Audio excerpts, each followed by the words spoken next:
And I came across the full name of the person I had killed on the main line. I had only known him previously by his handle. When I saw that his name was such and such Junior, that spoke to me. Remember, my conscience is alive now because I'm a junior also, James Patrick Griffin Jr. And so what hit me, slammed into me, is that there was a day when this guy who I killed, his father held him in his arms and put his name on him. That my boy's going to grow up and make me proud. He's going to bring me honor. And instead, they get word that your son just got murdered in state prison.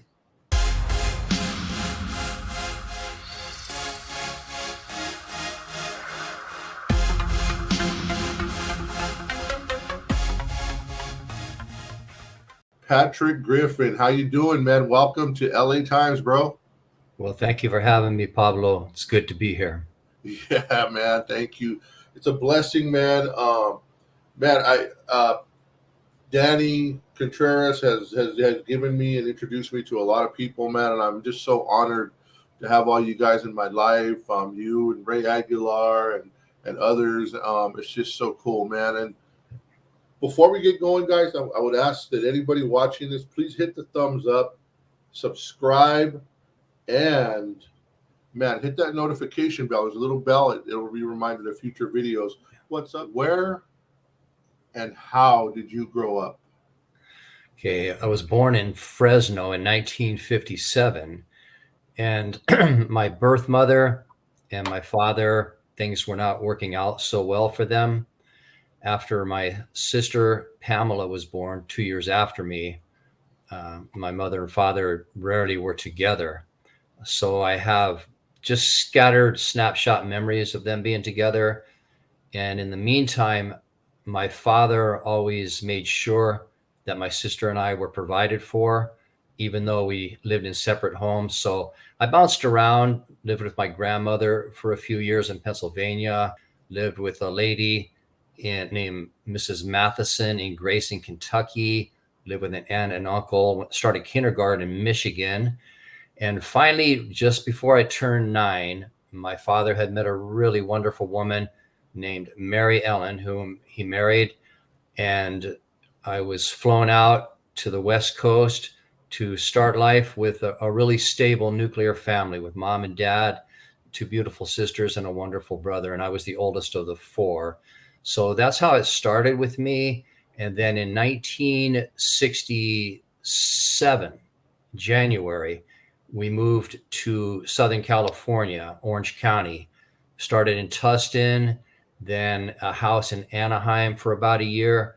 And in 1968, when I was in the 6th grade, just about to start the 6th grade, my parents purchased a house in Yorba Linda, northeast side of Orange County, which at that time was mostly orange groves. Today you go there and it's just a booming, upscale city. But growing up there was a really nice experience, very low crime, good schools, good neighborhood, good family. So in my case, unlike a lot of the guys you're accustomed to interviewing, I didn't come from the rough and tumble. I came from a good nurturing home, but I bought into that rebellious attitude of the late 1960s, early 70s. Yeah, man. So that's cool. Orange County, Yorba Linda is definitely still nice. Still a beautiful area. Right. Anaheim, not so much. Anaheim has gone down the tube, man. So eventually, so now you're in the West Coast. Something, that rebellious attitude, things happened that led up to something, but Right. ultimately, what started taking you down that path, man? What was the things that enticed you, and then go on into, everything that happened beyond that, man? Yeah, and I can answer that in a real straightforward manner, Pablo. It's not real complicated.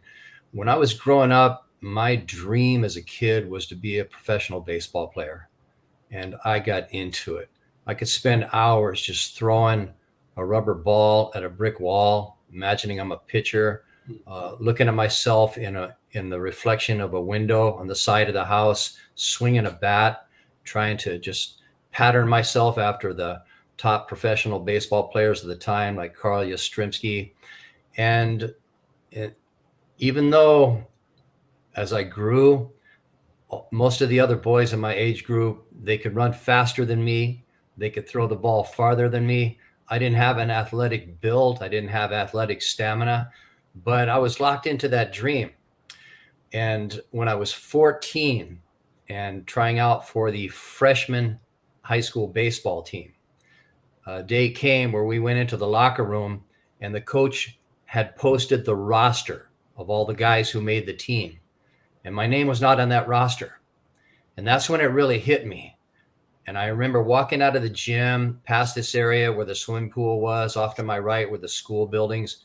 And it was one of those forks in the road, because I realized that all this dreaming about being a professional baseball player was absurd.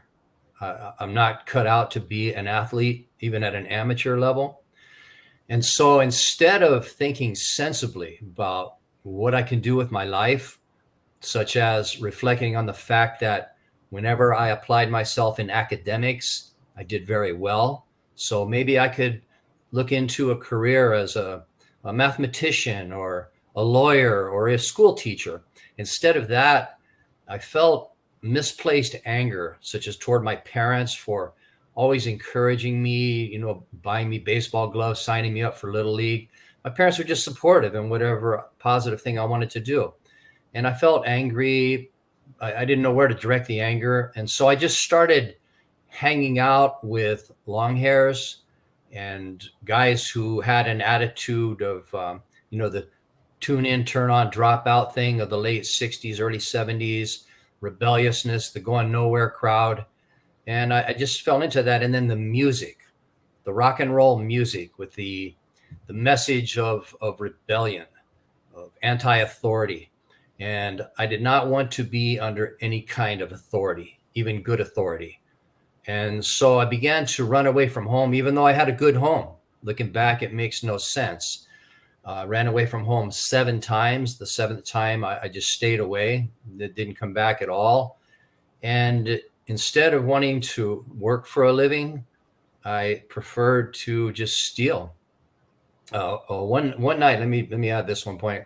Just before I turned 16, I came home one night, maybe 10 o'clock at night. Everyone else in my family was asleep, but I turned on the television and there was this old black and white movie on John Dillinger. And the movie really glamorized him. He was the stud, the women hanging all over him, the guy in charge. And it hit my mind. That's what I want to be. I want to be like that. It turned out I never ended up joining any kind of gang, but it fed into that rebelliousness and that aimlessness that I had. And so I started out with small crimes like stealing 8-track cassettes out of cars, and graduated until eventually I started doing armed robberies. And in 1975, in December, I robbed a little stop and go store for got $45. And that was the crime I ended up being sent to youth authority for. So I did my little time in YA. And as with most kids, I came out of YA a lot worse than I was before I went in. Where'd you go to YA at? Was it Whittier? I started in 1976 in March. I started out in Paso Robles, and then I did my last year at YTS. Okay. I paroled from YTS in May of 1977. And back then, did YA have that stigma of a little gladiator school? Oh, yeah, especially YTS. Now, we weren't doing a lot of stabbing back then. That didn't start until about a year after I got out of YA. It was just a lot of fist fighting. But, we all had this attitude where we thought that we confused being dangerous with being strong. That was maybe our core misconception. And so, in there, we all pump each other up, and we all would talk about, yeah, well, when I get out, I don't know, I gotta put in my work. I gotta do a nickel and Tracy. I got to do a dime in Quentin. That's how ridiculous our mindset was. And so, like I said, I came out of YA conditioned. That it was the youth training school. It trained me for the penitentiary. Right, right. The fighting in there, was it more racial? Was it segregated racially? The fights for the most part. No, most of the fights were intra-racial. Yeah, it was just there wasn't a lot of interracial conflict at that time. Cool, man. Please go on. So you get out of YA and yeah, Yeah. go on, please. I got out of YA, and the first thing I noticed is that when I would try to hang out with my old friends, like from the school days, I felt awkward. Something about me had changed in a non-positive way. So after I had been out about a week and a half, I met this guy. I don't want to use his name, but he had recently paroled from Soledad, pretty buffed out guy, 300 club, 300-pound weightlifter.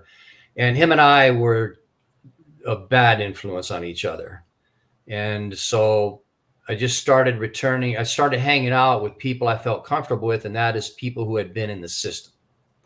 Felt that this is where when I would be with like people who were taking their lives seriously, working on a career, I felt like an oddball. I don't fit in here, but I do fit in with the losers, the misfits, the rebels, just running the streets. Need some money, go do a crime, whatever. So, like I said, coming out of YA, my mind was not where it needed to be. I hooked up immediately with the wrong kind of people, the wrong kind of crowd. And that went on until I was 21, when a series of events took place, which ended up me going back to this time to adult prison. Yeah, man. That's so your life's going. You're going a little. You're like the salmon going up the stream. You're going against the grain right now, man. So yeah, please continue, man. Let us know what led to those circumstances. And are you on youth parole right now? No, I'm not on parole now. Okay. I'm off parole. No, So, at this time of the story. oh yes, I never did make it off YA parole. Okay. Okay. But the parole conditions were really loose. I rarely saw my officer. They didn't keep strong tabs on what was going on with me. So I was really running wild. And one night in April of 1979, I was at a gas station in East Los Angeles County, city of industry. And the person I had previously mentioned, who had become my road dog, well, we had a run-in at the gas station, and I had a small caliber handgun on me, a little 22, and I shot him in the face, and then he took off running, and he was too big and strong of a guy for a small gun like that to bring him down. And I shot until I ran out of bullets and took off. And the next day, I called his sister, and when his sister answered, she said, "Where are you?" And that spooked me. I said, I told her some kind of story. And I said, "Where's Larry?" "Oh, man, I'm sorry I used his name." But she said, "He's in the hospital." And I said, "What happened?" And she said, "He got shot." And I acted real angry. Like, who shot my dog? And she said, "Well, he's saying that you shot him." And that was when I started to see through the myth, the gangster myth. This guy had the image down. He had it honed, the hardcore Peckerwood. And I thought, wow, he was all good until he caught a couple bullets in the face. Now he's telling the cops not only who shot him, but what kind of places they might be able to find me. And so right there at that young age, I'm already starting to see that, who really is solid. Of course, I believed that I was solid, which was a myth also, right? Nobody in prison is solid. They might be good killers, but a really strong man will commit himself to the values of civilization, I not agree. to a penitentiary code, right? I agree. And then just quickly before you go on, so he's in the hospital. He's telling them where to find you. Mm-hmm. What was the reason? Was it a robbery or what? Why did this whole thing happen there? No, he and I had stolen some tires, and those tires turned up missing. And I questioned him about what happened, and he got real mouthy with me and came walking toward me. He's a pretty big guy. I could no way go toe to toe with him. So I pulled out my little gun and handled it that way, right? And then so I took off, and 4 days later, I was in a motel lobby at a small town out in the desert between Barstow and Vegas, and I had a stolen truck. Well, an officer patrolling the town, because they had been tipped off that I could be in that town. The town is Baker. And so I'm just sitting there talking with the store manager. He was an older guy from Chicago, and he was telling me all these war stories from Chicago. I didn't believe anything he was telling me. I was just getting a kick out of this old guy wanting to present himself to me like he's some old mafia guy from Chicago, right? Just being entertained by him. And all of a sudden, I saw him look up behind me, and there was a door to the motel lobby behind me. And this is a little dinky motel. And I turned around, and there was an officer. The officer had spotted the stolen car. He knew there was an APB out for an ex-con, armed and dangerous. But he was not an experienced officer. He was a small town, just starting out. He had just worked 2 years in the county jail. And his experiences on the streets were with like runaways, shoplifters, family disputes, and no experience with real street animals. And I could see right away that he wasn't taking the situation as seriously as he should have. He didn't wait for backup. He just came in alone. And he asked me, he said, are you James Patrick Griffin? And I says, no, my name is Buster Allen.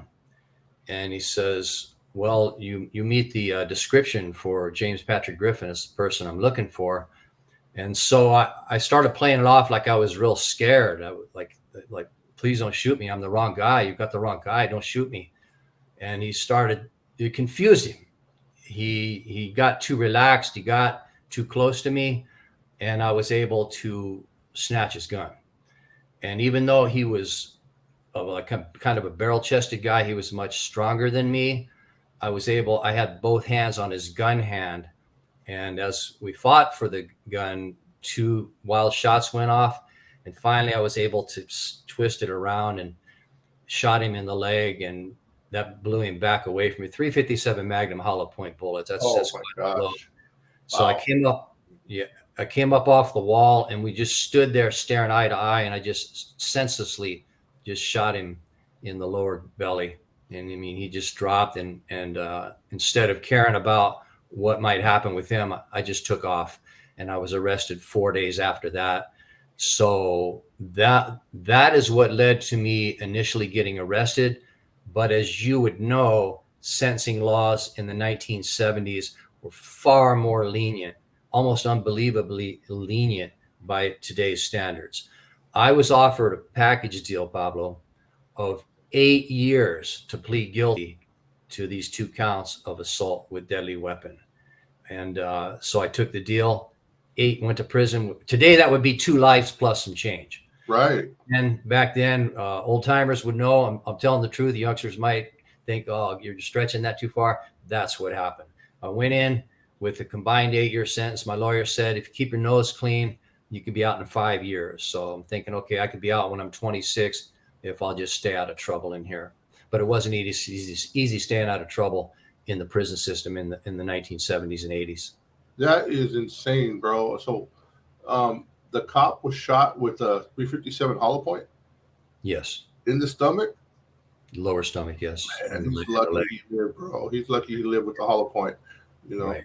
That was my thing of choice, hollow points to carry around back in my day. So I know the damage they could do, bro. Right. Yeah, man. It's amazing. And it is even though I didn't start doing time, till the mid 80s, right? And even then, you could kind of sense if you get busted for this is how much time I'm going to get. Mm-hmm. You get busted for this, you're going to probably get that much time, 3 years, 5 years. Not no more. No more, man. Not no more, man. It's LWAP. It's everything, bro. Yeah. So, yeah, man. And before we go on, I just want to say what's up to Polite Scumbag. He says he's a Griffin too. So Yeah, man. So yeah, please go on. Okay. So yeah, back then, unless you actually killed somebody, you weren't going to get a whole lot of time. So I go into the system, 1979, combined 8-year sentence. I could get out in about 5. But during my first 2 years, I got into a lot of trouble. I was not tipped up. I was not affiliated. I weighed about 130 pounds. I was basically a loner, and I was a little bit mentally unstable too. So I didn't really fit in too well. And I didn't have that look. I didn't have the features of a penitentiary thug. So I was an object of, the predators would zero in on me. And my policy would be to let them think I was scared, and they would have no idea that they had just got locked into my crosshairs. And so my first 2 years, I picked up 3 new cases, was taken back out to court, violence and weapons, and I was given additional sentences of 7 years, 3 years, and 25 years to life for murder on the Vacaville main line in March of 1981. So I ran that 5 years up into almost 40. My gosh, was so you got convicted of a murder at it within you had a 5 year, basically you're going to do 5 years and you ended up turning it into a life sentence, pretty much. Right, right. Wow. Was the reason for the life sentence was a person trying to harm you, or? Well, the person, I mean, he's dead. He's not here to defend himself. He was known. He had quite a bit of infamy as back in those days, they call it a booty bandit. Very notorious. So by me taking him out, it kind of made me like a hero. The youngster took out the Jolly Green Giant, one of those kind of stories. And so when I did the act, it was, I slaughtered this guy. 7 rapid fire hits with the piece. So it had a 4-inch handle and an 8-inch blade, and 3 direct hits to the heart, 7 overall, the upper chest, just a slaughter. And I felt it didn't bother me at all. No act of violence that I committed impacted my conscience. Just I had become reduced to more like an animal than a real human being. Yeah, man, and you're in there with kind of animals in a sense. Right. Let me ask you this, man. At that time, I don't know about that time really, but at that time when you get busted for something like that within the jail, Yeah. Are you automatically, is it a whole sentence? Like what does the CDC do when that happens? Are you locked down for so many years, or are you put back on the main line? Well, this is another amazing part to illustrate how different things were. Okay, of course, I got gaffled up, taken to administrative segregation. From the day of that crime until the day I was released back to the main line, that same main line with the 25-year life sentence now, was only a little over 13 months. It's crazy, man. Yeah. I mean, today you're going to be automatically at least 5 years in a shoe. But, and this is Vacaville, California Medical Facility, which was by no means a hardcore prison. But in my first year there were 5 inmates and 1 guard were murdered. And that's a mid-level prison. That just shows you how different the times were. Man, so you're taking this is the thing, man, that people don't understand. And so when something like that happens, automatically you're put in ad seg or wherever you're going, and there, obviously, you're probably in the hole with some big names. I would assume. And does your reputation skyrocket? Like, are they like, hey, you're one of the homies, or like, were you ever recruited and all that stuff into all that deeper stuff? I was never recruited. I wouldn't have been an appropriate prospect for one of the tips. They respected me because my conduct in the twisted, inverted values of a penitentiary, as you know very well. One of the worst insults back then was to be called a civilian. one of the highest praises was to be called a gangster. Yep. So even though I wasn't a gang member, I was seen as that youngster, that Patrick, he's a gangster. And so, yeah, unfortunately, in the prison culture, that's how you get respect. You just by bloodshed, by being consistent with who you say you are. And so I made it clear I was a loner. I wasn't going to be affiliated, but don't try to get into my space. That was probably one of the smartest things you ever did right there, man. Is when independent, man. That is so smart. I mean, yeah, a lot of stuff people could say was dumb, but that's a smart move right there. I just and man, so when you are actually you're sentenced to, did you go through a long court phase and you're sent and tell us about your sentencing on that day? How did it go? Well, my sentencing was on February 10th, 1982, and 25 years to life. But something had happened before that I need to cover. Okay, so I committed this crime in March 1981, and I'm in administrative segregation. And the tier that I'm on, everybody there has a case from the main line, either a killing or a stabbing of some kind. And in June of 1981, I had just come back from a court hearing, and I was reading through some paperwork, and it was mail call. So the guard gives me a letter from my sister Pam, who's a Christian. And in the letter, she says that my family is requesting that I stop having contact with our youngest sister, Rhonda. They feel that I'm a bad influence on Rhonda. And those words cut through. I mean, as hard and nasty and selfish as a person as I was, it cut through. I thought, wow, Rhonda, that's the baby I carried in my arms. She's 8 years younger than me. And now I've become such a person that my own family is backing off from me. And so I'm sitting there, and the cells were about as long as the bunks. They're maybe 6 feet long with six inches to spare. And out past the bars, past the fence and the catwalk, high up on the wall, there's these little windows. And I looked out through a window, and there was blue skies, and I saw a seagull just sailing, his wings out. And it just occurred to me what I'm missing, what I had exchanged life and all my opportunities out there for. And I was looking around in my cell and just realizing it's all hitting me that, I have no way out of this cage I'm in. Not today, not tomorrow, maybe not ever. And how did it come to this? What went wrong in my thinking that I destroyed? I wasn't thinking about other people at that time, all the pain and suffering I had caused others, such as the police officer and his family. That I was only thinking about myself, but I was realizing I had destroyed my life. And so back then we could smoke. It's Camel non-filter.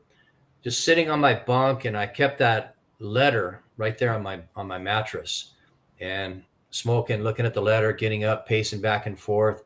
Then they came by for dinner, bring us our meal. I waved off the guard. I don't want to eat. And after dinner, what happens is that all the inmates are at their bars. They just ate. They're full. And they're at their bars, and everybody's telling war stories, clowning, joking, just hoorahing, right? Like a bunch of animals that just got fed. We're all happy. But I was staying out of it that day. And normally I would be right in the middle of it. And as I'm listening to these guys talk, I'm thinking, this is the same kind of stuff we talked about in juvenile hall, in YA. And some of these guys are 3 times my age, and it didn't sound cool to me anymore. It sounded off note. It sounded absurd. And one of the guys said to me, "Hey, Patrick, what's up?" Because I wasn't in the conversation like I usually would be. And I said, "I ain't feeling too good tonight, guys." So that took care of that, right? But really something was going on that nobody else knew about. And what happened was that a very powerful depression was setting in. And in those days, whenever I would start to feel depressed, my drug of choice was blame and anger. just flush my mind with rage and blame. But this time that wasn't working. I couldn't shake this heaviness, powerful heaviness. And so the hours passed, and just before the lights went out, I forget what time, 9:30, 10 o'clock. I remember looking around my cell, and I looked up at the vent. And as soon as my eyes saw the vent, I knew that I was going to hang myself. My life's over. It's done. And this, Pablo, this isn't an idea that I was wrestling with, like, should I or shouldn't I? It was a done deal. And so I waited. The lights went out. I waited till the guard made his last rounds. Then when his boot steps faded, I couldn't hear him anymore.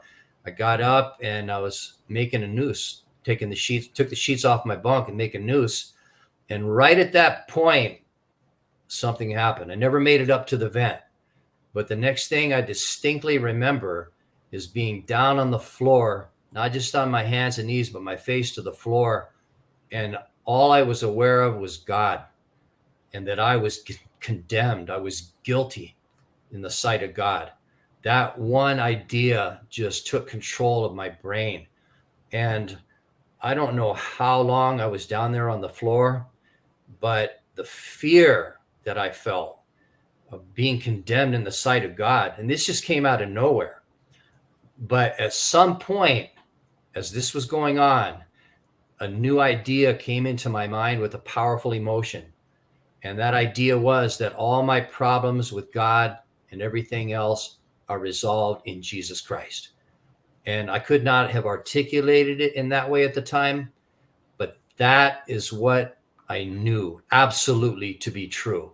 So I stood up and looked around my cell, and the lights from the catwalk, the filter, as they filter in through the bars, would cast a soft yellow glow in the cell. So as I was looking around my cell, I was aware that everything is the same, but everything seems different. I feel peace. This is a peace I don't remember ever having. So I made my bed and got in and went to sleep between those same sheets that I had planned to hang myself with. And when I woke up in the morning, that peace was still there. And I hustled up a Bible and started reading it. And from that night, Pablo, that was June of 1981. Remember, my first 2 years, I had picked up 3 new cases. From that night in June of 1981, I went more than 37 straight years without a single mark on my record. No drugs, no alcohol, no violence. That's how powerfully experiencing Jesus Christ changed me. Man, so now this is before your sentencing? This is before my sentencing, right? Wow, man. So now, man, you got a new perspective. You got peace in your life. Mm-hmm. Man, you're still in the jungle, man. You're in the jungle at some dangerous years, man. Those are the famous years, the 80s, the early 80s, that really so tell us about court, man, and then we'll get to the other stuff. Okay. You went to court. So what happened is that after that experience, the next time I went to court, I have to back up. After that experience, first of all, maybe the next day, they're running showers. Okay. Of course, they run a shower one at a time.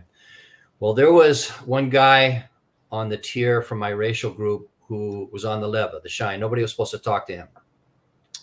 And as he's passing by my cell, I looked at him. And back then, most of the white guys had that long, scraggly hair. And as I watched him walking by, I felt compassion for him. And I'll go ahead and use his name. It's been so long. I said, "Hey, Calvin." He said, "Yeah." And I said, "You want to use some shampoo?" He said, "Yeah." So I put a bottle of shampoo on the bars. First, he wouldn't come to the bars, right? That was an old trick. So I backed up a little bit. He stepped up, got the shampoo. He said, "Hey, thank you, Patrick."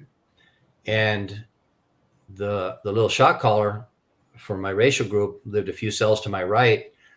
And because that was a pretty serious violation, he said, "Hey, Patrick, what's up?" And I said, "Whatever you want to be up."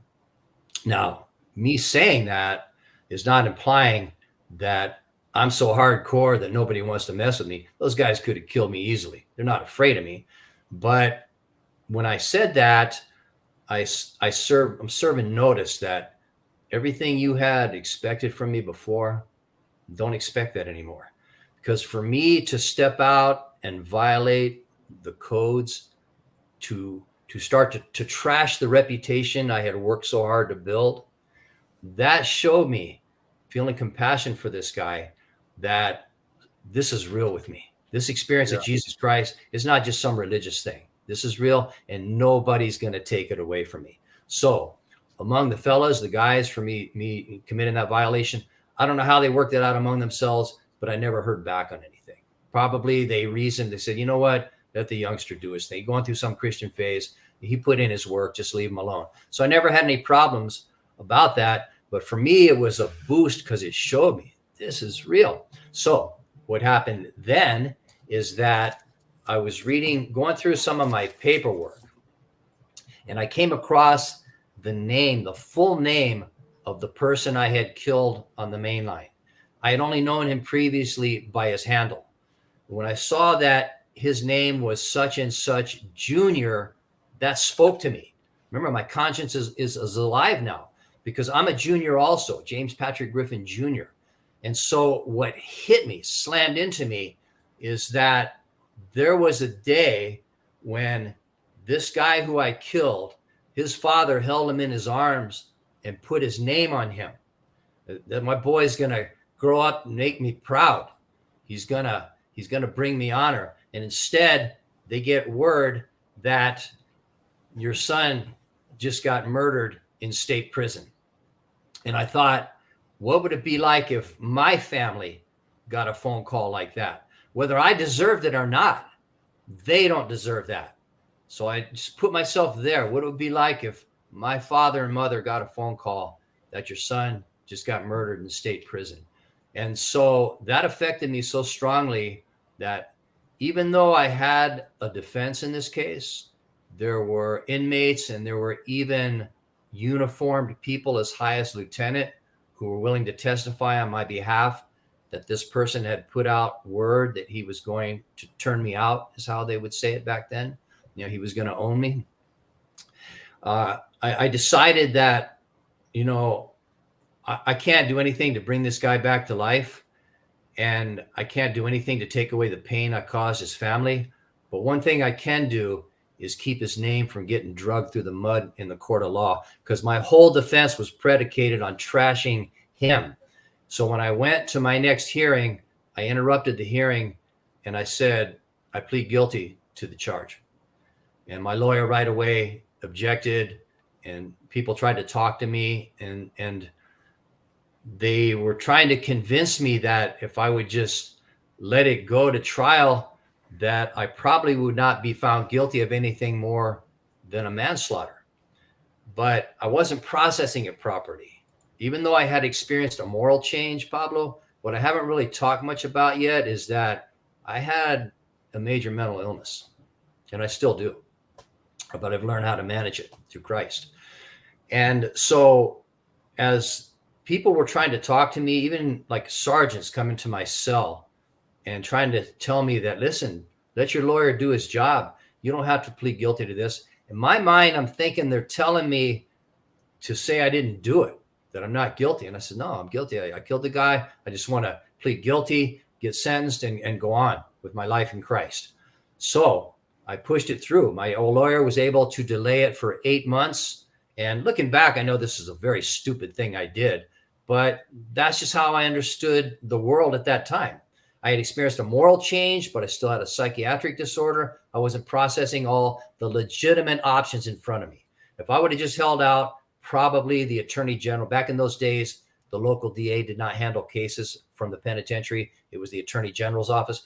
The AG almost certainly would have offered me a deal, plead guilty for manslaughter.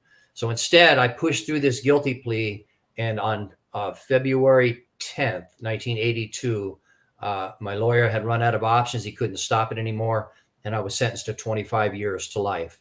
And because I had made that stand and taken responsibility, the custody in Vacaville, there was two things. They thought, this guy really has changed. I mean, he pled guilty to a first-degree murder when he could have got a manslaughter.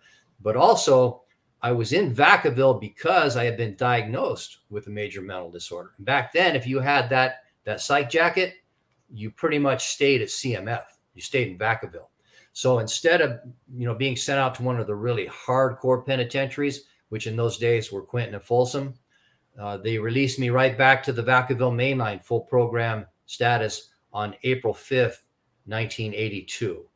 And one of the first persons I met on that day was Fred Mandarin, who had been early generation Aryan Brotherhood.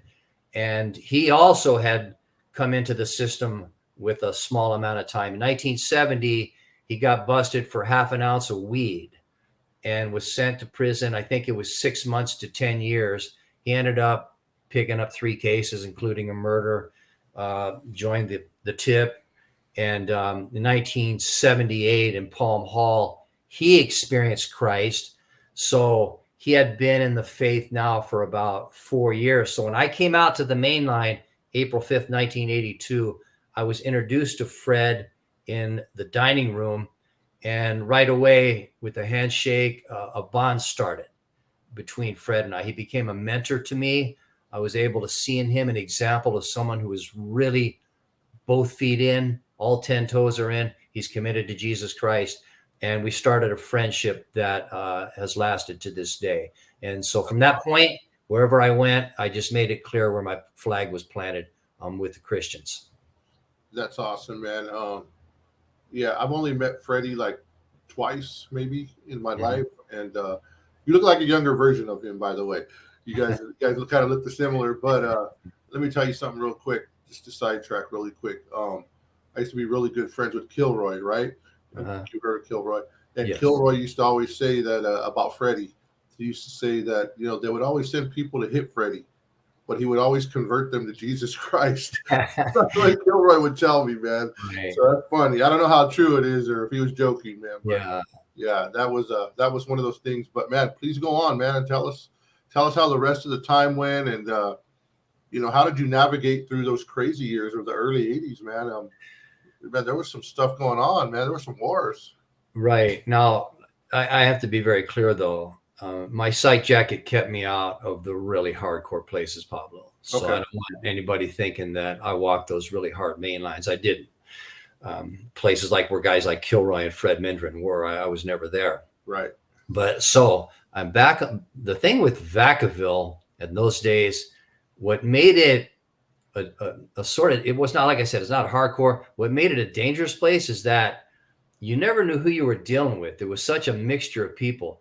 You had active gang members, BGF, MAAB, but it was a neutral prison. Nobody had a green light to move on anybody else. Then you had regulars. Then you had all kinds of different people who really belonged in protective custody, but they were playing the role on the main line. So you never knew quite who you were dealing with. So when I came back to the main line, my first day out, I'm coming down the main corridor, and I saw the guy who had supplied the peace in this case. He was like one of the top shot callers for my race in that particular prison. And he's walking with a guy named Gypsy who had just come down from Folsom. And the guy, I'll go ahead and use his name, was Speedy. They called him Speedy. He always wore dark sunglasses, right? Called himself the mayor of Vacaville. So Speedy sees me and he says, "Hey, Patrick." And he turns to Gypsy and he says, "Hey, this is that youngster that," and he started to talk me up, right? And I interrupted him. I said, "Hey, Speedy, I'm with the Lord now." And he looked at me, he had them glasses down. He looked at me and he says, for a second, he didn't say anything. He says, "That's good. That's good." And they turned around and walked away. And I felt I did it. I came out. I'm a youngster. I got this name now. Here's one of the top shot callers. He's going to talk me up to it with an OG. That disgusting. I don't want nothing to do with that. Making it clear I'm with the Christians. That's who I am. So that was like a victory, a spiritual victory for me right from the outset. It encouraged me, excited me. I know the power of Jesus Christ is working in my soul because I'm going against everything the penitentiary culture had conditioned me to think. And so my first night on the main line, after count clears, I go down to this large room where the Christians gathered. Back then, they didn't have all of those other programs like they have now. Maybe they had AA once a month, but we would have these Christian gathering Bible studies 6 nights a week with a person who came in from the outside. So I go to the meeting with Fred, with all the guys, and we're sitting there, we're singing worship songs, and then we listen to a Bible study. And off to my right, there's a door that's closed, but it's got a good sized window. And I can see all the inmates coming out, maybe heading down to the gym. Back then, you could just hang out on the main line. It's not like now where they really regulate your movement. And it struck me that, wow, here I am. I'm on the main line, and I'm with the Christians. And it excited me, and it was beautiful to me. And so what happened is that because my last maybe 10 months in the hole, I had just absorbed the Bible and anything I could learn about the Bible, good books. I had memorized about a third of the New Testament, word for word. So when I came out, and the leadership of the inmate church there, they saw the zeal, and they saw how I wasn't trying to use my, I had just killed a guy in this main line a little over a year ago. That I didn't try to brag on that. It meant nothing to me. I didn't want all this stuff with the fellas. I just wanted to be with the Christians and bear testimony to Jesus Christ. And they liked that. They saw the seriousness, and they saw that I was able to soak up the knowledge pretty quick. So one day, after I'd been out about maybe 6 weeks, we all go over to a part of the prison that was the reception center for the northern part of the state. And there would be about 40 or 50 guys wearing green. Us guys on the main line, we wore blue. Well, these guys wore green because they're reception. They're there to be evaluated to see what penitentiary they're going to be sent to. So they would come to the Bible study. And there was a guy named Bobby Solis, who was an ex-correctional officer, would come into the prison, and he would be the main one who would give the Bible studies. So we all sit down. We're at the desks, and Bobby's up there. And I had no idea this was coming. He said, today we're going to hear a message on grace from a young preacher named Patrick Griffin. And I didn't know. So I picked up my Bible, Pablo. I walked up there, I opened it up, and I just started preaching on grace. And I was more surprised than anyone in the room at how all this studying I had been doing, it was just coming out one point after another. And at one point, I had eye contact with Bobby, and he like winked at me.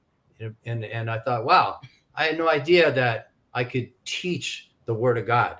And so I started being asked by the leadership to take on more teaching responsibilities. And I became Fred's right-hand man. Fred was the inmate leader, as I said. And so for almost 3 years, he and I served together side by side in the inmate ministry there until he paroled in 1985. Can I say something really quick? For those of you who don't know, Fred Mandarin is a very, very, very well-known inmate. I mean, one of the most famous, notorious. He was a prison gang leader in the Aryan Brotherhood, man, and he gave his life to Christ. And the same thing, beyond everything, man. He walked the walk and did his time as a Christian, after he changed. So I just wanted to, for those of you who don't know who Freddie is, I'm just explaining Freddie, man. And right. Yeah, man, and please go on and then take us to the point where, because at that time, with a life sentence, man, no one was really getting out. And then share with us, like, what changed? What was that glimmer of hope? And eventually, how did you get out? Okay. So Fred paroled in 1985. I stayed in. And like I had alluded to earlier, I have a serious psychiatric disorder that had gone into remission, but I began to have what was called a relapse. This is maybe a year before Fred got out. So a few months before Fred paroled, I asked to be taken off the main line. I was put in psychiatric segregation. And if somebody were to ask, well, what do you mean by mental illness? Actually, I have a video on Danny Contreras' YouTube channel, Keys to Life, where I talked about that. But let me just try to summarize it here. Like, let's say you have an ache in your side or in your heart or something, and you go to a doctor and you explain to the doctor what you're experiencing, your symptoms, and you use your brain to do that explaining. But what do you do when your brain itself isn't working right? How do you explain that? And so I could, even Fred was not able to understand it. So, and I couldn't understand it. But what began to happen is that when I would be talking with somebody, I struggled to understand even basic conversation, just this like confusion. And it was embarrassing at times because I could not follow a conversation. And so finally I went to a lieutenant and told him, hey, I'm not doing so well. I need to come off a mainline. Well, because of my history, they took me very seriously and put me in psychiatric segregation. And right away, they started putting me on medications, which it turned out wasn't the best thing for me, but that's just how they did things back then. The medications, made me sleep a lot, but it didn't help. And so I stayed in psychiatric segregation for maybe 4 months. And at that time, the CDC had worked out a contract with the Department of Mental Health to take inmates from the prison system and give them beds in the mental hospital in Atascadero. So in June of 1985, I was transferred from the prison system to the Department of Mental Health. I was a patient now in a mental hospital. And I remember I'm sitting there in the day room in the hospital, and this is totally unlike a prison. There's no uniformed guards. There's a lot of psychiatric technicians, registered nurses, and the staff, they don't have an attitude toward the inmates the way they do in prison. They're very supportive, and I'm not used to any of that. So I remember an RN named Jan. She came out and she sat at the table where I was sitting and just started to talk to me, try to find out where I was coming from. And I looked around the day room and I saw all these people talking. And I remember saying to her, all these people who are talking? She said, yeah. I said, what are they talking about? She said, well, maybe if you just relax and get comfortable here, you can start to find your way around. Because right. I couldn't relate to the idea of having a conversation with somebody. And then I remember sitting down. I was never much of a person into movies, but they said, hey, we're going to show a movie, 2001 Space Odyssey. So I sat there with everybody, watched the movie. And the whole time while I'm watching, I remember there was something with a big rock. And I'm waiting for the plot to develop. And the next thing I know, the movie's over. And everybody's saying what a good movie it was. But I didn't even understand it. And so what eventually happened is they kept giving me more and more medication until I was on maximum legal doses of the old school kind of psychotropics like Prolixin, Thorazine, things like that. Actually getting shots of Prolixin. And I remember one day I was looking out my cell window and I'm looking up at the moon. And I'm thinking how, wow, there were people who walked around up there. And that's the same moon that Abraham looked up at and Moses looked up at. And then as I was staring at the moon, my eyes adjusted. I got a better focus. And I realized I was staring at the lamp outside the building hanging off the roof. And I remember I just dropped my head and I thought, wow, I'm barely 30 years old. And look, if I'm in this bad a shape now, what am I going to be like when I'm 40 or when I'm 50? And it was a real scary time, but I just reached in deep and clung to Jesus Christ. I said, you're my Lord. I don't know why this is happening to my brain, but I know that you're my Lord. Well, what happened later on, maybe a year after that incident that I just described, is that I was looking at myself in the mirror. And I back then I had a real young looking face. And all my problems that I had in the prison system connected to that, dealing with predators, getting all that extra time. And I thought, if I had a tore up looking face, I would have never had these problems. I would have been out of here a long time ago. So I took a plastic spoon, snapped it, and just started hacking my face and my throat. None of this is serious life-threatening injuries, but but it freaked out the staff, and they came running over, and they tied me down to a bed inside of a room in what's called 5-point bed restraints. So I had leather straps around my wrists, my ankles, and one across my chest. And they had me loaded up with so much medication. So I'm in this little room, and behind me, there's a window, but I can't turn around and look out it. I can only look to my right and left. And in front of me in the door, through the rectangle window, I can see the wall on the other side of the hallway. The lights stayed on in the hallway all the time. And there was a long crack in the wall. I just remember it so vividly because I stared at it for days. It looked like the Nile River, the way it was shaped. And so I was there for 12 straight days, tied down to that bed, loaded up with maximum legal doses of antipsychotic medication. And at one point, a breakthrough happened. I remember just looking around and thinking, I don't understand this. What's going on with me? I'm a Christian. How can this be happening? And then I said, Jesus Christ is Lord. Jesus Christ is Lord. I don't know anything else. I just know that. And it was at that moment that I realized that I need to experience Jesus Christ, not just as my Lord and Savior, but as my sanity. That I don't have a sound mind, but Christ does have a sound mind. I need to begin my thought processes with him and make honoring him and pleasing him the goal of all my thought processes.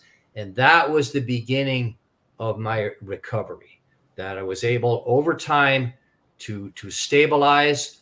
And in 1995, I was released from the hospital, sent back to the prison system.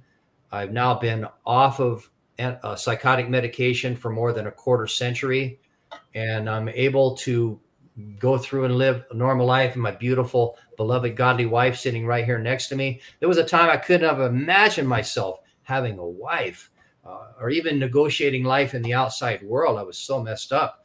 But Christ, knowing Christ that intensely, enabled me to, even to this day, I do have a psychiatric disorder. But if I didn't tell you, unless you're around me a lot, like my wife, she sees things now and then, and she's helpful to me. But I learned that, okay, not having a sound mind, the Bible tells me that my disadvantages are designed by God to actually be my advantages. So I do that spiritual jujitsu. I don't have a sound mind, but Jesus Christ does, and my trust is in him. So I came back to the prison system in 95, and all my 20s had passed, my 30s had passed, then my 40s passed, then my 50s passed. And so what happened then, if unless you have any questions, I would like to advance to the next major development in my life. I just want to ask, did they ever diagnose you what it is? Yes, Pablo, but my diagnoses were all over the map.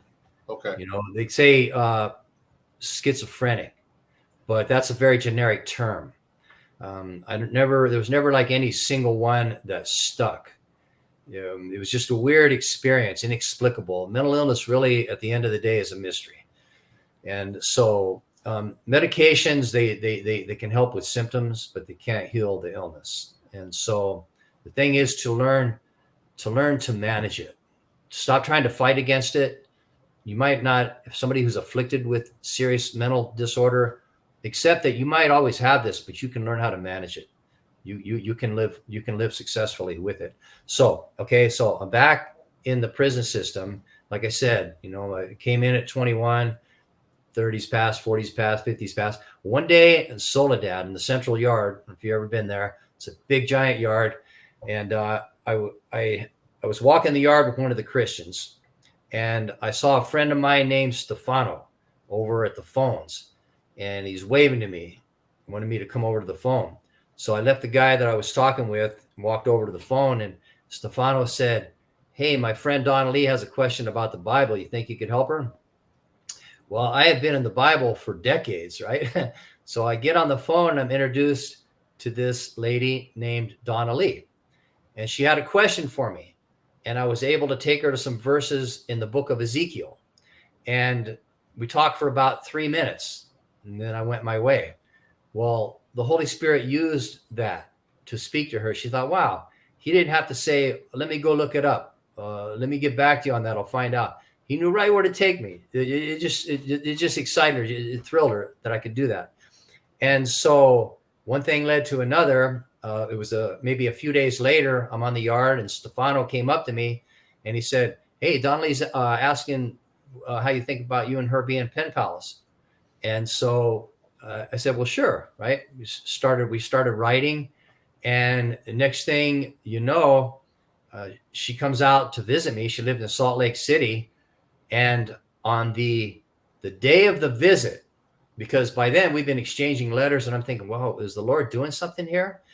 And the morning of the visit, as I'm walking down the long corridor of Soledad Central to the visiting room, I'm feeling nervous because this is something new to me. I left the streets basically as a kid, at least in my mind, I was a kid. And I'm going to go out and spend the day with an adult Christian woman. That's out of my range of life experiences. Okay. So when I go into the visiting room and I see her face to face for the first time, we sat at this table, and we had a Bible open in front of us. And Pablo, the whole day, I did not feel nervous with her. And we spent the day just talking about who Jesus Christ is to us, getting to know each other. And I was just fascinated with her and her godliness. And at one point, she had an open Bible in her hand, and she looked up, and she has these big, beautiful brown eyes. And the overhead light is reflecting off her eyes. And she said, "I just want my life to always be on the altar for Jesus Christ." And when she said that, I thought of Hebrews chapter 11, where it speaks of women of whom this world is not worthy. And as she left after the end of that visit, she's in the Sally Port on her way out. She turned around and looked. She says, "Bye, Patrick." She's just beautiful smile, and my heart was just melting. And so I go back to my cell, and I'm still kind of trying to figure all this out. Wow, what is God doing here? And the next morning when I woke up, just before I even completely got out of my bunk, I realized that I was in love. And so Donnelly and I is one of those things where when we met, we just knew. We knew that God had appointed us. So she moved to the city of Soledad, and on November 22nd, 2014, we were officially married there. 4 months before that, she had come to visit me, and we made private vows. We wanted our marriage to not be founded on the world saying, "We declare you husband and wife." We knew we had to go through those formal procedures, but we entered into a private vow. We confessed ourselves as husband and wife to God the Father in the name of Jesus Christ. So we laced our confession of Christ into our bond till death do us part. And so after she moved out to Soledad, then we had the official wedding. And so just summarizing all that, it was in March of 2013 when we had that phone call. And she's sitting right here next to me right now. It's been almost 10 years. And she, after my salvation experience, Donna Lee is the second greatest miracle in my life. And to this day, I can watch her when she's sleeping and just think of where Christ has brought me from when I had nothing and it looked like I could not possibly ever have anything. That this woman is my wife, my God-fearing wife, just blows my mind. God put us together. Amen. That's incredible. Yeah, I got to meet her earlier before we went on live, and man, I definitely hopefully next week, if you guys have time, I would like to have both of you on to talk about that. That would be kind of cool, but if you guys don't mind. But man, so at this time when you guys came together, was there any hope of you getting out? Did you even think? And all this time you guys were, like, for lack of a better word, dating. Was there any hope? Did you think you could possibly get out one day? We knew there was a possibility, but not a certainty or even a strong likelihood. So I made that clear to her. And because, my rap sheet accumulated, combined with the psych history, I had 7 parole denials over a 23-year period, even though I had 30 plus years straight clean time. So Donna Lee came into this aware that of the unknown. Am I ever going to get out? I don't know. But there is the possibility. I don't have an LWOP. So what happened is that I had a parole hearing in 2016. And we really thought maybe this could be it, because my idea was this, Pablo, that for all those decades after becoming a Christian, I really gave very little thought to ever getting out. I'm just focused on Christ. I'm with the Christians. I'm involved in ministry there in the prison. But when God brought Donna Lee into my life, now it's different. My family, my parents, my brother, my sisters, yeah, they missed me, but this is all they had ever known. I was always a runaway or in jail or in prison. But now I have someone in my life who really is wants me to come out. She's waiting for me to come out. She's not complete without me, and I'm not complete without her. Amen. So the whole equation has changed now. Now I've got this cry in my soul, Lord, you've given me a wife. Open the door for me to come out of here. So in 2016, I go to a parole hearing, and I got a lot of. I'm going to stop you really quick, Patrick. Sure. And man, I want to have you guys on for a part 2, just regarding a relationship only. But I'm sure on her end, she knew that God had brought you together. But I'm sure from other people, we're probably like, "What are you doing, marrying this inmate? He's never going to get out. He has life." I'm sure she faced little oppositions. But it's pretty cool that she knew that this was the path, and to see where you're at now is pretty cool. But go on, sorry. For sure. Okay, thank you for those comments. No doubt about it, and she can talk about that. Yes. So when we come to this 2016 hearing, we're thinking, hey, this could really be it. I'm bringing a lot of years of clean time. I've got a lot of good support on the outside. So my sister Pam drove up from Orange County, spent the night with Don Lee at her studio apartment. And they parked as close as they could out in front of the Soledad prison. They knew that I had a hearing scheduled for, I think it was 8 in the morning. And so they praised and worshiped God that whole morning. Well, that was the worst hearing I ever had. From the moment I went in, the commissioner and deputy commissioner were just hammering me and saying awful things to me, saying, "Oh, so you have a wife now. Well, how do we know she's not going to be your next murder victim?" Things like that, just saying, because that's what they'll do at a parole hearing. They'll try to push your button. So anyway, I got denied 3 years, and I had to walk out to the yard, get in line, get on the phone, and call my beloved wife. And I felt about that tall. That was one of the most awful moments of my whole life. I had to tell her, honey, I got denied. I can't even describe how small and helpless and hopeless I felt. It was just a bad experience to have to tell her that. Before, when I got a denial, okay, that's how it goes. But now it's different. So that was a Friday, Pablo, and it hit her hard. But the next day, Saturday, I'm visiting. Her faith is so strong that she came into the visiting room, and people were coming to our table to offer their condolences. And she would say to them, yeah, it hurts, but God knows what he's doing. This is the best thing that could have happened to us. He's working something out, and you just watch. And so there's a book that we have that she and I co-authored, Stories of Praise. And it's a series of compact Bible studies on the role of praise and the walk of faith, but it's also interspersed. Each chapter has like a 4 or 5 page short true life story from my life, from Fred Mandarin's life, and from Donna Lee's life. And she goes into detail about how she dealt with that denial, what it was like for her. Okay. So get this denial. Well, a couple weeks after that hearing, the deputy commissioner who had mocked my faith, he says, oh, so you believe in God now, so you're a different person because you believe in God. He really mocked my faith. He got fired because it turned out that in his private attorney business, he had embezzled more than swindled more than 30 people, and he admitted to having a drug problem. So there he was grilling me on things like 12 steps and taking a little time out to do his little thing, right? Mm-hmm. So that helped me in the long run.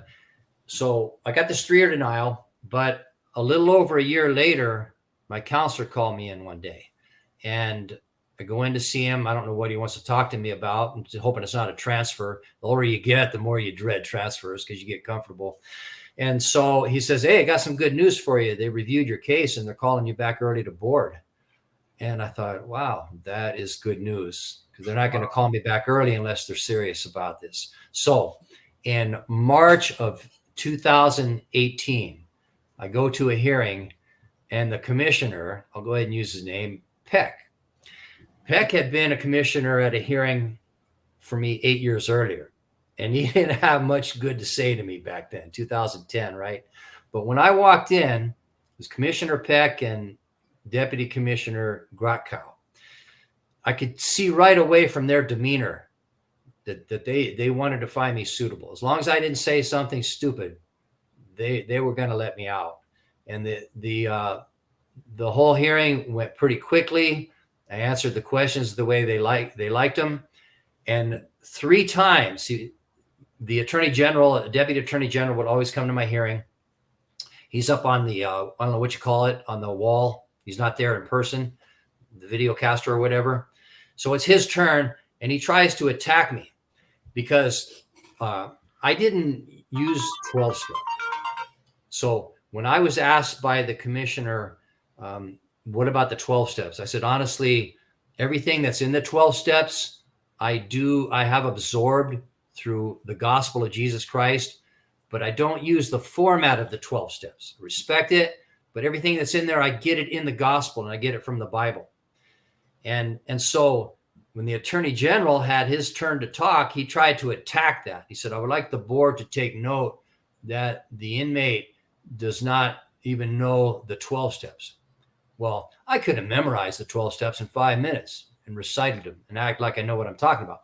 But the Commissioner Peck, he interrupted his colleague, the AG, and said, well, look, the fact that this man has gone more than 37 straight years without using drugs or alcohol, that speaks more to me than whether or not he can recite the 3rd step. And so at another point, the AG, he said, I would like the board to reflect on this, that in my career in criminal justice, I have never seen an inmate with a rap sheet as bad as this person's. And the commissioner said, well, I have. And there was a 3rd time where he defended me. Commissioner Peck, God commanded his heart to defend me against his colleague, the AG. So the hearing goes pretty quick. They wrap it up. And then after a hearing, the inmate leaves with his attorney. Me and my attorney, we go back into a side room. And I said, what do you think? He says, man, you got it. You slam dunk on yours. Well, about less than 10 minutes later, a guard comes and says, hey, they're ready for you. And my attorney looked at me and says, you got a date. So I walked in, and they go through a long process. It's all drama, right? Long process, this and that. And they say, we find you to not be an unreasonable risk to public safety and that you're suitable for parole. And when I heard those words, like I said, 7 parole denials over a 23-year period. Came in at 21. Now I'm 61. When I heard those words, it was amazing. Immediately in my mind, I imagined telling my wife. I couldn't wait to get out to the yard. So after the hearing, I leave. I go out to the yard, and I was able to call my wife. Now, she and I had really been focusing on the biblical theme of the return of Jesus Christ. Jesus said, I'm coming quickly. So when you make a call from a prison yard, you have a few seconds. The automatic caller will say, you have a prepaid call from an inmate at a California correctional facility. They don't say inmate, say like an inmate, a dirtbag, an inmate from a California correctional facility. And then there's this couple second blank spot where you say your name. Well, in that couple seconds, I said, Jesus is coming soon, and so am I. And so she pushes the 5 button, accepts the call, and she was crying with joy. And I was able to tell her, honey, I'm finally I'm coming home. So you got to still go through a process, right? 5 months, got to get that governor sign off. The big thing hanging over me is the cop shooting. The police officer, he was just doing his job. So I don't know. We got a governor, Jerry Brown. Jerry Brown was a governor when I was in YA. He was a governor when I went into the prison system. He was back as governor. Now, is he going to sign off? Well, he made us wait the whole 150 days, but finally word came. The governor signed off. I'm going home. So on August 24th, 2018, I walk out of the Soledad prison in Free World clothes, and I'm in the back of a van with no monkey suit, no chains on me. And as we're driving out, we go past this parking lot where there's all these cars. I know what my wife's car looks like from pictures. I'm thinking, wow, how can I see her car? Then I see a second parking lot and there's only one car in it. I said, that's her. So the van turned in. I saw my wife. I saw her arm wave. In her little Pontiac Grand Am, there was Fred Mandarin, his wife Lilia, and my sister Pam.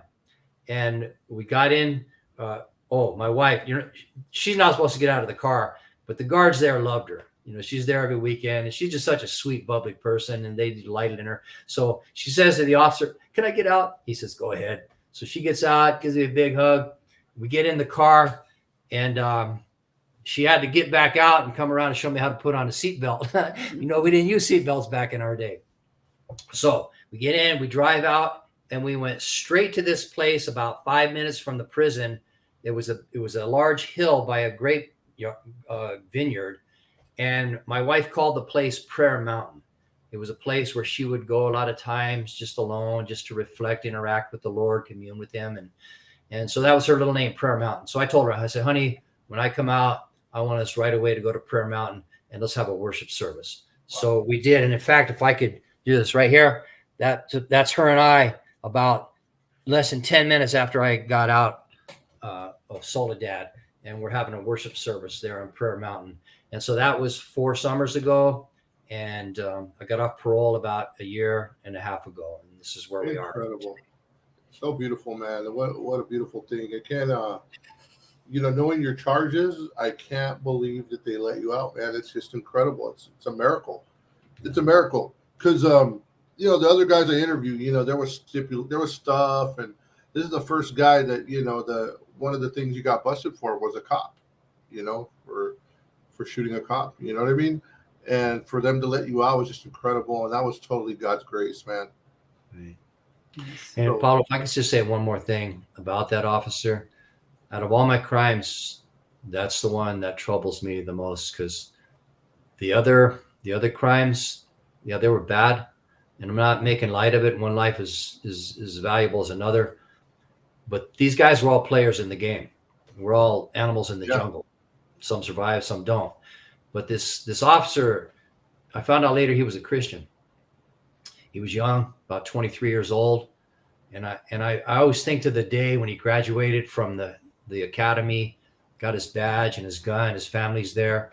He had a wife who was with child and almost ended his life. And I believe, I can't prove it, I don't know, but I believe that he and his wife prayed for me, and that it was in part through their prayers that I came to know the Lord Jesus Christ. So I do want to say that, being a cop shooter in prison, that gives you a little status. For me, it's the one that troubles me the most to this day. Yeah, man. And we got about 5 minutes left. So I want to ask you, man, share what you're doing now. Share about your book and all that, man. Yeah. And also at the end, how do people contact you if they want you to come speak or, interview you or whatever, Well, we have a website that it's not up right now, but through Danny Contreras, Keys to Life, just send a message to Danny's channel. Danny's like a liaison for me.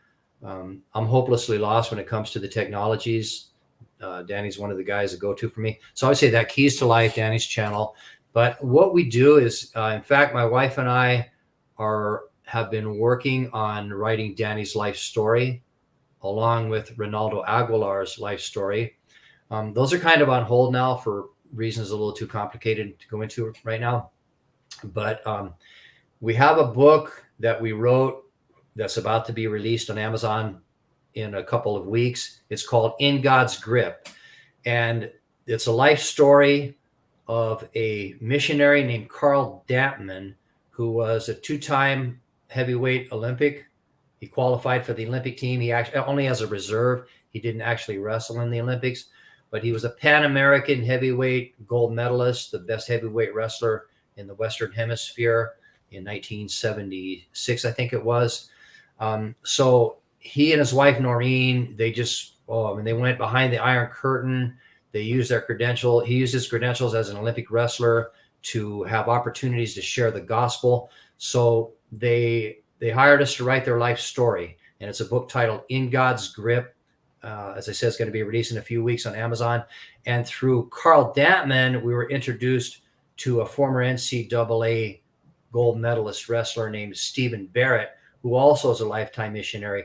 Right now, we're working with him, helping him to edit a manuscript that he wrote in his life story. So what I do, when I got that life sentence, I thought, I don't know if I'm ever getting out, but if I do, what am I going to do for a living?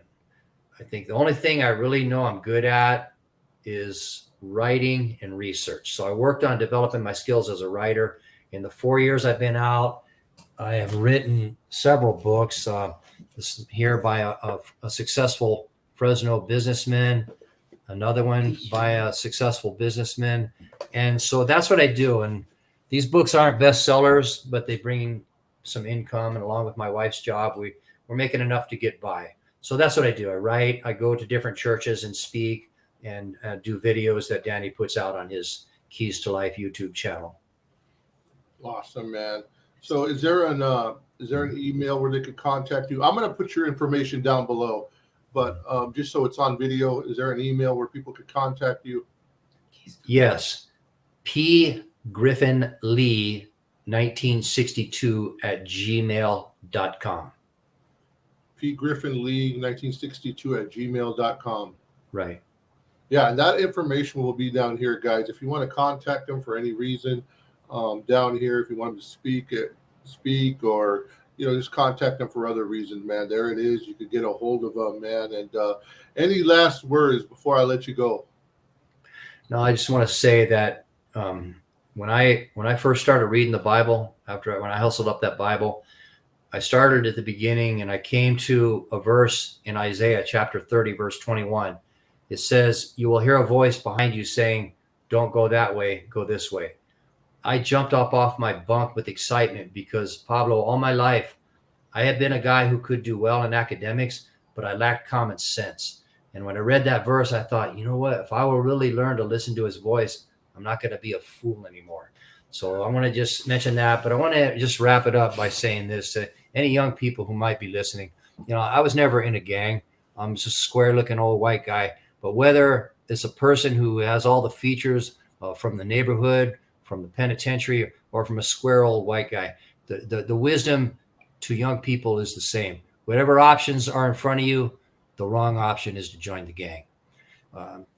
Just don't make that choice. And I want to say that whatever you've heard about Jesus Christ, he really is all that, and you can learn about him in the Bible. Amen. Yeah, man, that's so cool, man. I appreciate you coming on, and hopefully, man, if you guys are willing, next week I would like to have you and your wife on. That would be kind of cool to tell us about that journey. And we could maybe encourage some people. We could encourage some people who maybe have called to do the same thing, and give them hope that God can work and God can reunite them, and also, like, man, how do you freshly married people have enough trouble right now, in a sense, staying together? How are you guys staying together? And as you were in jail all these years, so hopefully we could give them hope through the Word of God, and that would be a blessing, man. But thanks everybody for watching. Don't hang up, Patrick. Don't hang up. Thank everybody for watching out there. Please hit the thumbs up, subscribe, and hit the notification bell. We thank you for watching. And also, please, if you need prayer, you want Patrick to come speak, please get a hold of him, man. It's not about that. It's about Jesus Christ. He wants to share what Christ has done. So anyways, thank you guys again. God bless you. We'll see you later. God bless.